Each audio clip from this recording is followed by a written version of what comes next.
Oke, halo semuanya, welcome back to William Martanto YouTube channel. Ini biasanya saya bikin video itu biasanya saya usahakan seminggu sekali, cuman pada weekend kemarin nggak sempat bikin, ya memang lagi ngedrop juga, ya namanya kita tahu lah kalau yang ngikutin market sebelum vlog ini atau sebelum tanggal vlog ini diupload pasti tahu marketnya tuh kayak apa. Posisi nanggung, nakutin, mau optimis tapi juga biasanya nggak berani size gede. Beli sahamnya langsung gede itu masih susah untuk dilakukan. Nah, hasil saya memang cukup banyak debat juga sama orang, ya capek gitu, jadi pikir istirahat dulu.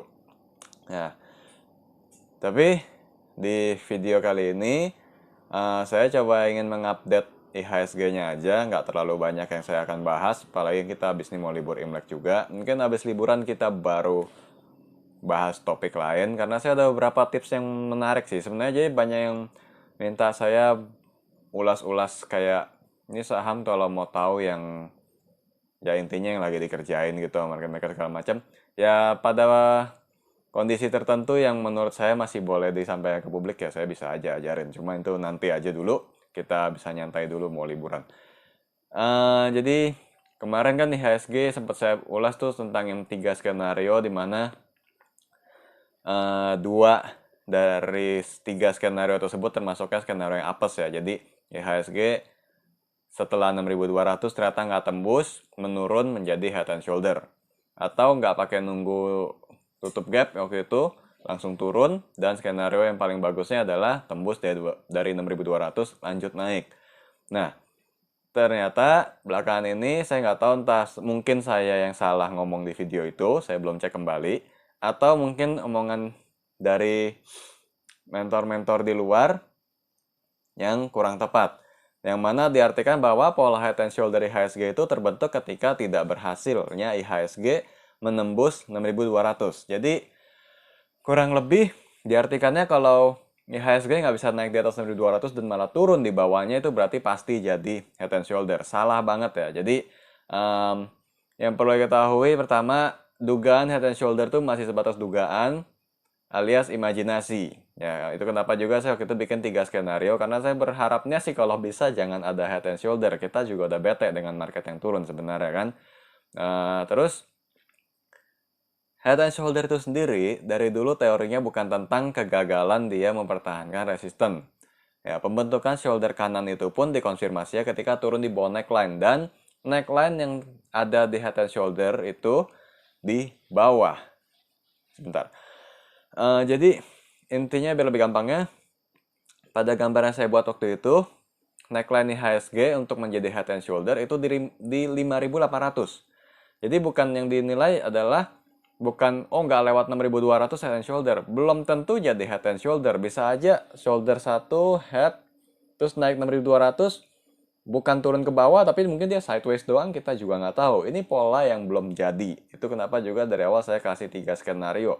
Pattern yang belum jadi itu banyak banget kemungkinan untuk tidak jadi pattern itu juga gitu ya. Ya memang salah satu kemungkinannya adalah pattern tersebut yang diduga akan terjadi memang benar akan jadi.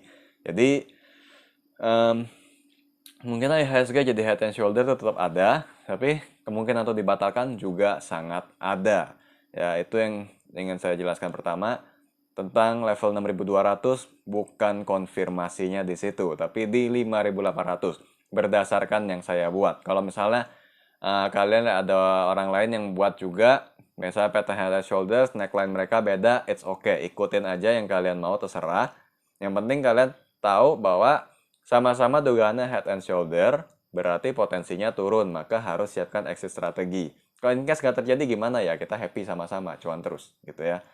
Nah, jadi kuncinya adalah head and shoulders bukan dilihat dari resisten, tapi lihat dari neckline yang ditembus. Itu satu-satunya yang perlu saya benerin.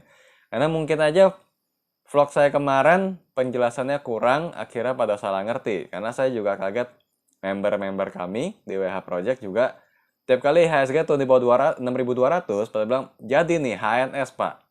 Kata siapa? Saya pikirnya HNS itu kan karena tembus neckline, bukan karena nggak bisa lewatin resisten. Dan IHSG sekarang pergerakannya cukup jelas di area 6.000 sampai dengan 6.200. Nah, kita akan update sebentar sebelum video ini kita tutup. Jadi saya bikinnya singkat aja untuk vlog kali ini. Oke, ini di TradingView.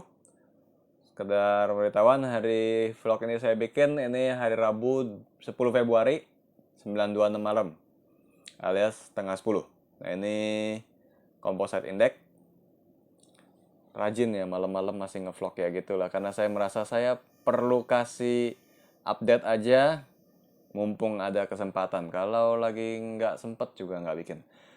Nah, jadi seperti yang kita lihat di sini HSG, dan ini gambar apa namanya, prediksi head and shoulder-nya masih saya pasang, cuma bedanya skenario 1-2-nya itu yang warna merah sama biru di vlog sebelumnya, di sini saya buang.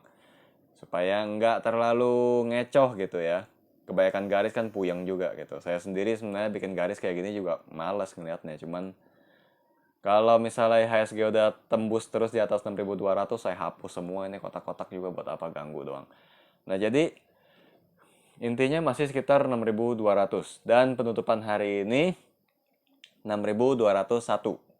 Head and shoulders masih potensial banget. Apalagi pattern alias candlestick sehari sebelumnya itu shooting star ya. Ekor panjang banget lagi di atas. Kemarin ada yang DM juga di WH Project. Dia bilang hari ini harusnya IHSG dan lain-lain bakal pada ARB katanya. Ya udah, saya sih rate aja lah, namanya beropini nggak apa-apa. Yang penting apa namanya? Yang penting punya sendiri aja. Nah, jadi intinya adalah potensi head and shoulder-nya itu ya masih ada kalau memang dia turun lagi ke 5.800-an. Pokoknya area gap yang saya gambar di bagian bawah, kotak bawah maksudnya. Terus kenapa saya bisa bilang ada kemungkinan cukup besar pattern-nya bisa gagal? Pertama, saya sering ngajarin juga tentang trailing menggunakan EMA 5. Nah, ini saya pakai EMA 5 di sini. Kalau kalian lihat candlestick masih di atas EMA 5 sampai sekarang. Gitu ya. Sampai penutupan 6.201 ini candlestick masih di atas EMA 5. Kita keluarin crosshair di sini, EMA 5 berada pada 6170. Dan tadi HSG lowestnya 6168. Berarti kurang lebih kena EMA 5 naik lagi. Indeks maupun saham itu punya kriteria atau ciri-ciri, maksudnya kalau naik di atas EMA 5 atau turun di bawah EMA 5 aja nggak bisa lewat, itu trennya cukup kuat. Gitu ya. Jadi bertahan di atas EMA 5, saya perkirakan IHSG ini masih solid untuk melanjutkan penguatan. Dan yang sempat saya bahas juga tentang MACD histogram di bagian bawah. Jadi tiap hari saya pasang ini di Outlook WH Project juga. Harapannya ya kalian kalau baca gitu ngelihat juga gambarnya. Cuman memang sejak update WordPress saya nggak tahu gambar aja nggak bisa diklik. Jadi mau nggak mau kalian ngezoom sendiri di browser masing-masing gitu ya. MACD histogram memendek, sinyal lain sudah mau golden cross. Jadi kira-kira lebih ngarah kemana kalau based on sinyal 2 ini aja. MACD sama EMA 5 itu sama-sama moving average, di mana MACD sinyalnya lebih lagging.